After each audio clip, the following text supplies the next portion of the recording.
Hi everyone, it's Rachel here today to do my February wrap-up. I read a total of 9 books this month, which I thought was absolutely fantastic. It's already a shorter reading month, and I ended up not reading for an entire week because I was too addicted to a podcast called Serial. If you haven't heard of it, I highly recommend checking it out. It's a true crime podcast that I got absolutely addicted to, and I just basically binge listened to the entire thing over the course of a week and did not read it all. I did a separate review on that if you're actually curious to know more about it, but that just sucked up my life. I was completely useless the first week of February.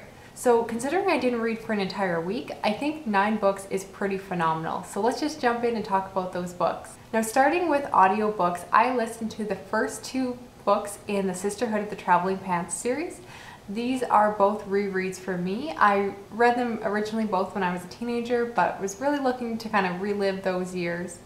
Definitely these books are targeted for a younger 14 to 15-year-old audience, but they do hold up well to a reread. Definitely I had the nostalgia factor going on, but they're very well written. The characters are well-rounded and complex and full of emotion, and I think they really capture a lot of the difficult things that, you know, young women are going through as they grow up in terms of love and family and friendship, and just, I don't know, I really enjoyed these books and look forward to reading the last 2. The other audiobook that I listened to this month was The Power of Habits by Charles Duhigg. And this is a nonfiction book all about how people form habits. This book covers a lot of case studies and research, really looking at the psychology and biology of how people's brains form habits over time. It's a really good resource if you're looking to change or start or end habits that you have. I just found it really fascinating and look forward to actually applying some of the concepts into my own life. I really think it's very well grounded in fact and science and research, and I definitely think it's worth checking out. I feel so much more knowledgeable about habits after finishing reading that.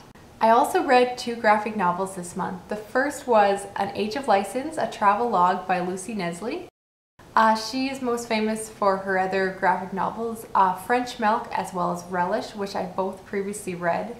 This one was really enjoyable to read. It was set on her adventures going through Europe, and it's in a lot of ways more of a coming-of-age story than an actual travel experience, but I still really enjoyed the story. I flew through it in one night. I did a whole separate review on that. If you're curious, I'll leave the video down below, but very enjoyable, lighthearted, but a lot of fun. The other graphic novel I read was Saga Volume 4 by Brian K. Vaughn and Fiona Staples. I think we all know about Saga, so I'll skip the synopsis, but very enjoyable 4th volume. I didn't love it quite as much as the last 3 volumes, but still a really strong, enjoyable story. It was missing some of the characters I enjoyed, and I just didn't quite like where some of the plot and character development was going, but still a really good story. As well, for my book club, I read a book called 13 Rue Therese, and honestly the book was so terrible it is not even worth talking about in this video, so I'm going to move right along. Now, I also read An Untamed State by Roxane.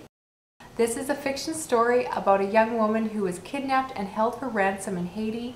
This book was super popular back in 2014 on BookTube, and I really wanted to read it for myself. I'm, for whatever reason, really fascinated by stories about kidnapping, and I just really thought the plot sounded very interesting. Definitely was a powerful story. It is a story that not only focuses on her time during the kidnapping, but it's told kind of retrospectively, so that she's telling you her story after the fact, and so a lot of the story actually takes place afterwards and how she deals with this experience. A very powerful, engrossing story, really focuses on the struggles of how such an experience would change a person. Definitely comes from a very feminist perspective, talking about how she feels about her own body and what's been done to it and the violence against herself. You know, it's very, very well done. I didn't completely connect with the characters, so that was a bit of a struggle for me, but regardless of that, I still gave it a solid 4 stars and really enjoyed that one. Now, after that, I read a book called Apple Tree Yard by Louise Doughty. This is a book about a woman who gets involved in an affair, and as well, she also gets tied up in a legal case. It's told over two perspectives, the first being when she first meets this man and gets into this affair, and the second is in the future when she is on trial with this man, and basically if this man is found guilty, then she will also be found guilty. And I thought the premise sounded amazing. I first heard about this from the Books on the Nightstand podcast, which I really love that podcast, so was very excited to pick this one up. But my expectations, I think, were just a little bit too high. I didn't love it as much as the podcast hosted, and I just really didn't connect with the characters to the point that I wasn't invested enough in the woman's narrative to really care what happened to her. So I wouldn't necessarily recommend this. I was told it was a psychological suspense, but it didn't really feel like that. The part I did like about this book was the parts that took place in the courtroom. I definitely would love to read more courtroom dramas, so I'm going to look into more of those. This one wasn't my favorite, but I think I could really enjoy another one.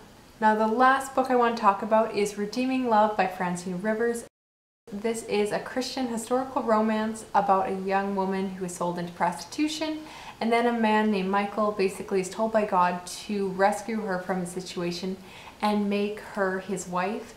And it's just such a beautiful story about love and faith and redemption. I do not normally read historical, or rather Christian historical fiction at all. I just don't tend to like it. But this book was definitely the exception. I really enjoyed it a lot, as in I could not put it down. I just read it for hours on end. Thoroughly enjoyed it. If you're curious more about it, I did do a separate review, but like I said, it really was probably one of the best books I read this month and was just awesome. So those are all the books I read this month. As always, leave your comments and questions down below. I'd love to talk more about these books. As well, if you have any book recommendations for me, I'm always interested in any. I love mysteries and thrillers, and honestly, I love a wide range of books. So if you have a recommendation based off of the books that I tend to like, I'd love to know what you think I should read next. Other than that, please let me know if there's any other kind of videos you'd like to see. Sometimes it's hard to know what to film, so I do appreciate feedback that way. Beyond that, hope everyone is having a really good week, and I'll talk to you later. Okay, bye.